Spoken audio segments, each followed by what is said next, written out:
میری تجارت کا یہ اصول رہا کہ میں نے کبھی ادھار نہیں خریدا، نہ کبھی ادھار بیچا، نہ کبھی ادھار خریدا۔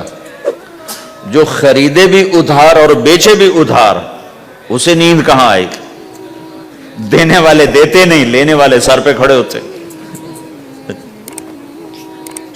انہیں نہ بیوی اچھی لگتی نہ بچے سے لگتی، وہ گھر میں بیٹھ کے بھی گھر میں نہیں ہوتے۔ تو آپ نے فرمایا نہ میں نے کبھی ادھار خریدا نہ کبھی ادھار بیچا، نقد خریدا نقد بیچا۔ دوسرا میرا اصول یہ رہا کہ میں نے کبھی سٹاک نہیں کیا، جب مجھے پروفٹ ملا میں نے فوراً بیچ دیا، انتظار نہیں کیا ایک ہفتے بعد بیچوں گا ریٹ بڑھ جائے گا۔ جس دن مجھے پروفٹ ملا، ایک پیسہ بھی ملا تو میں نے فوراً بیچ دیا۔ تیسرا اصول یہ تھا کہ میرے سودے میں کوئی کمی یا عیب ہوتا تو میں اسے چھپاتا نہیں تھا، ظاہر کرتا تھا، اس میں یہ کمی ہے بھائی، لینا تو لے لو، نہیں لینا تو چھوڑ دو۔ ہماری تو تجارت بھی جنت کا راستہ ہے۔ مدینے کے لوگ ذمہ دارا کرتے تھے، مکہ کے لوگ تجارت کرتے تھے۔ ان کی زراعت اور تجارت دین کے پھیلنے کا ذریعہ بن گئے۔ عبد الرحمن بن عوف رضی اللہ عنہ کا مال اللہ کے دین کے کام آیا، عثمان رضی اللہ عنہ کا مال اللہ کے دین کے کام آیا۔ جنگ تبوک میں 10,000 آدمیوں کا سامان حضرت عثمان اکیلے نے دیا۔ 30,000 کا لشکر تھا تو 1/3 10,000 کا سارا سامان عثمان رضی اللہ عنہ نے اپنے گھر سے دیا۔ اور وہ پیسے دینار لا کے پیش کیے نا، تو اللہ کے نبی وہ دینار لے کر یوں کر رہے تھے، ایسے ایسے، اور کر رہے تھے ما علی عثمان اللہ یعمل بعد عثمان، آج کے بعد تو کچھ نہ کر، جنت واجب ہو گئی تیرے۔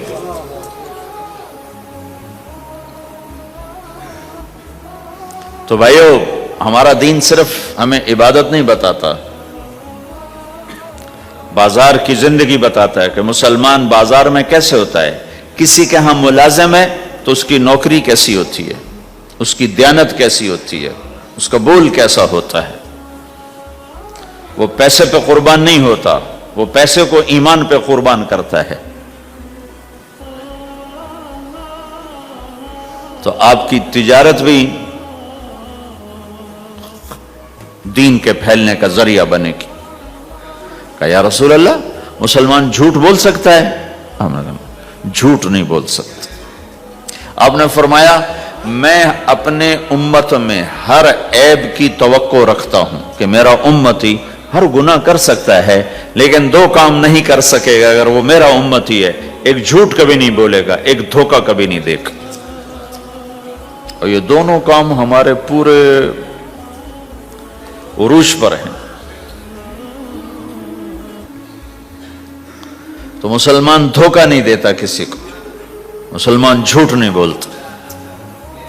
تو اللہ کے نبی نے یہ نہیں فرمایا جو نماز نہیں پڑھتا وہ میرے سے، وہ مجھ سے نہیں ہے، میری امت میں سے نہیں، جو روزہ نہیں رکھتا میری امت میں سے نہیں ہے، زکوٰۃ نہیں دیتا میری امت میں سے، یہ نہیں کہا۔ آپ نے کہا من غش فلیس منا، جس نے کسی کو دھوکہ دیا وہ میری امت میں سے نہیں، میری امت سے خارج۔ تو آپ کی تجارت پاناما میں ایسی تجارت ہو کہ وہ اسلام کا بولتا ثبوت بن جائے۔ آپ کی جاب ہے تو ایسی ہو کہ اسلام کی پورا انڈونیشیا جو مسلمان ہوا ہے، مسلمان تاجروں کی تجارت سے مسلمان ہو۔ ملائیشیا، انڈونیشیا، فلپائن، ان علاقوں میں جتنا اسلام پھیلا ہے یہ تاجروں کی محنت سے پھیلا ہے۔ کہاں کے تاجر؟ یمن کے عرب تاجر، ان کے عالی اخلاق، ان کا سچا بول، ان کا صحیح ترازو، اس نے لوگوں کے قلوب کو پھیر دیا کہ یہ پیسے کے غلام نہیں ہیں۔ تو ہماری تجارت اس لیے نہیں کہ ہم پیسہ بنائیں، ہماری تجارت اس لیے کہ ہم تجارت میں اللہ کے احکام زندہ کریں، جس میں سب سے بڑا حکم سچ بولنا ہے اور دھوکے سے بچنا ہے، اور غلط کاروبار سے، غلط کام سے بچنا ہے۔ صرف ہم پیسہ نہیں کماتے، ہم اللہ کا امر دیکھتے ہیں کہ اگر میرے اللہ کے حکم کے مطابق ہے تو ٹھیک، اگر اس کے مطابق ہم چھوڑ دیں تو بھائیو اپنی پہچان کرواؤ سچائی کے ساتھ، دیانت کے ساتھ، دھوکے سے بچتے ہوئے۔ ایک تاجر مجھے بڑے فخر سے بتا رہا، فیصل آباد کی بات، کہ جی میں صبح صبح قرآن پڑھ رہا تھا، دکان پہ بیٹھا ہوا، کپڑے کا تاجر، تو ایک گاہک آ گیا، کہا جی آپ قرآن پڑھ رہے ہو، بھلے آدمی لگتے ہو، تو میں نے بیٹی کے جہیز کے لیے کپڑا خریدنا ہے، تو میں نے کہا آپ سے خرید لیتا ہوں۔ تو وہ پھر ہنس کے کہنا جی میں نے 16 روپے میٹر والا کپڑا 48 روپے میٹر میں بیچ دیا۔ میں نے کہا واہ بھائی واہ، قرآن کی قیمت بڑی تھوڑی لگائی تو۔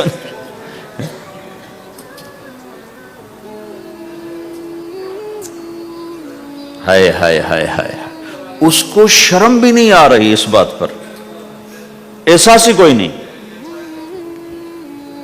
کہ اس نے قرآن پڑھتے دیکھ کر اعتماد کیا، اور اس نے قرآن سے ہی اس کو دھوکہ دیا کہ پورے بازار میں 16 روپے گز ہے وہ کپڑا، وہ 48 روپے اس کو بیچ رہا ہے۔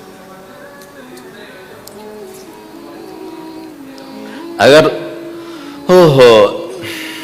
اپنے نبی کی بات سنو، آپ نے کہا سچا تاجر قیامت کے دن نبیوں کے ساتھ کھڑا کیا جائے گا۔ کیوں؟ کہ ہر موقع پہ جھوٹ بولا جا سکتا ہے، پروفٹ کمایا جا سکتا ہے، دھوکہ دیا جا سکتا ہے، فراڈ کیا جا سکتا ہے، اور اس سے بچتا ہے بچتا ہے بچتا ہے بچتا ہے، نہ اپنوں کو دھوکہ دیتا ہے نہ غیروں کو دھوکہ دیتا ہے۔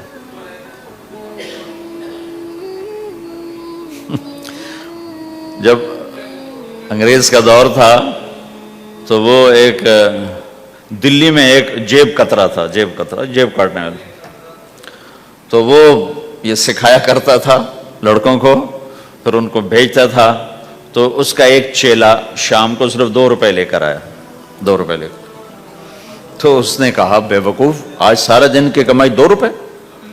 کہا استاد آج بہت بڑا مال مارا تھا،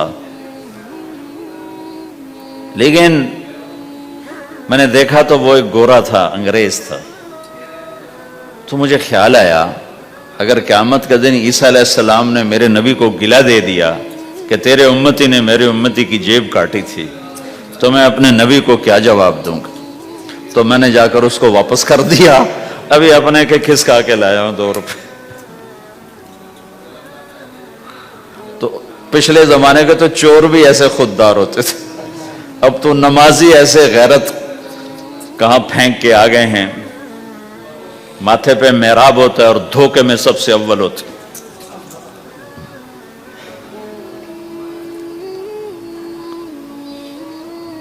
تو ہمارا اسلام صرف اس مسجد کی 4 دیواری میں نہیں ہے، ہمارا اسلام تو بارش کے قطروں کی طرح پھیلا ہوا ہے، آسمان کی بلندی ہے، آسمان کی وسعت ہے، جیسے اس سے زیادہ ہمارے دین کی وسعت ہے۔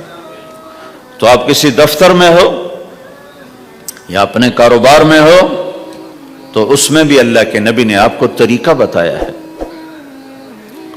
تو بازار کے اخلاق ہیں مسکرانا نہیں، بازار کے اخلاق ہیں سچ بولنا، صحیح دینا، صحیح تولنا، صحیح سودے کا عیب بتانا۔